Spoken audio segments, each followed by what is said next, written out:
Yeah, immediately when looking at the top of the list, I mean, with both Urban Meyer and Pete Carroll, go like, what if? What if they had just, well, in Meyer's case, like stayed on the straight and narrow, and Carroll had stuck around? Like, what would their numbers look like? Saban's the obvious number one. Like, there's no debate.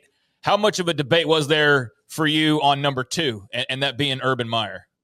There wasn't actually a lot of debate for me at number two, and there's a couple of reasons for that. One, I mean, just the success that he has is incredible. The other thing, too, and I clarified this on the list, I only allowed a guy to be eligible once because, look, we didn't need 1, 2, 3, 4, and 5 to all be taken up by 2 Nick Saban tenures and 3 Urban Meyer tenures.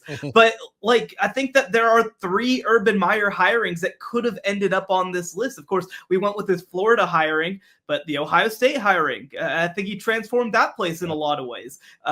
Utah, for example, right? I mean, Kyle Whittingham ends up on this list, but when Urban Meyer leaves, this is an undefeated number 2 in the country team. So, like, he has been incredible everywhere. So 2, to me, wasn't that big of a discussion. I think once you got to 3 to 5 and you got into the Dabo, the Pete Carroll, Jim Harbaugh was on that list. Like, I think that's when it got a little bit more interesting, where you start to weigh some cases and especially weigh some longevity. But to me, actually, number 1 and number 2 were pretty easy.